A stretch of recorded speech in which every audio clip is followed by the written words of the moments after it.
Ada banyak pro dan kontra tentang bagaimana caranya memilih termin ataupun bunga KPR yang cocok untuk kita waktu kita mau beli properti kos. Di episode kali ini saya akan membahas tentang mitos KPR yang banyak dibahas di luar sana.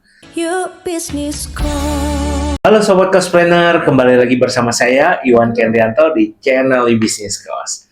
Di episode kali ini saya akan membahas tentang mitos KPR yang banyak dibahas di luar sana.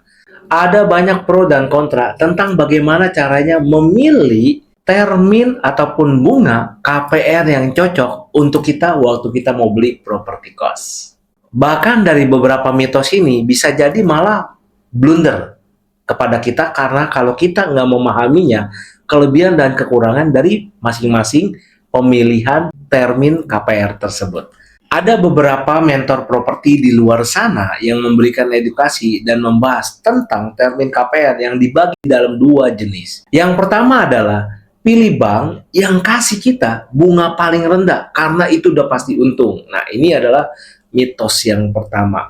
Nah, sebenarnya ini tidak sepenuhnya salah, balik lagi tergantung dari rencana finansial Anda dalam mengakuisisi properti dengan KPR tersebut. Kenapa?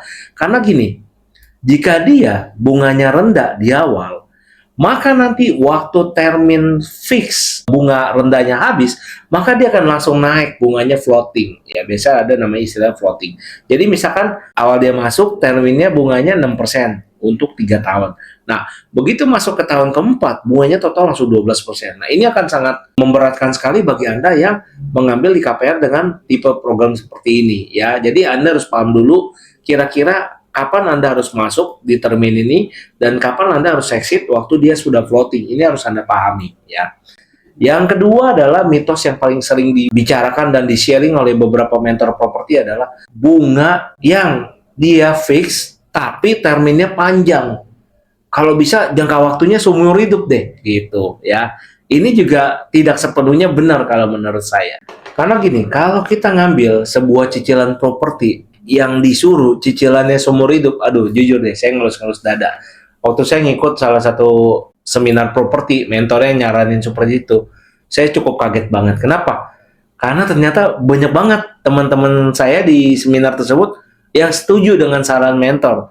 Pernah nggak sih berpikir, kalau misalkan kita ngambil nih, bunganya itu seumur hidup, maka itu gede banget yang perlu kita bayarkan dan kita habiskan hanya untuk membayar bunga. Kenapa? Karena semakin panjang jangka waktu pembayaran ataupun tempo pembayaran, maka bunga yang kita bayarkan itu semakin besar dan pokok cicilan itu kecil. Jadi, waktu kita mau cut off, itu akan jadi berat banget gitu. Kenapa?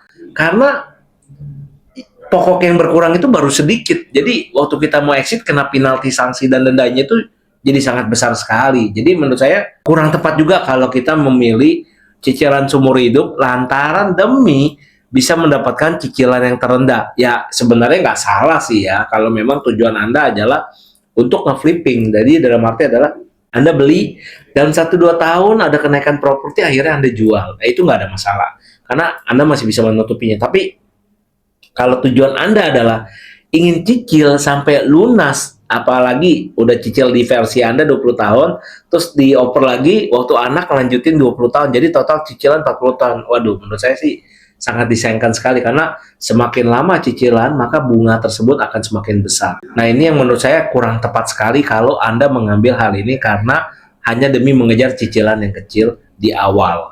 Nah, setelah mengetahui kedua mitos tadi, saya ada sedikit saran ya buat sobat cospreneur nih yang mau ngambil KPR. Saran saya adalah yang pertama, Anda harus tahu dulu tujuan awal Anda KPR itu untuk apa.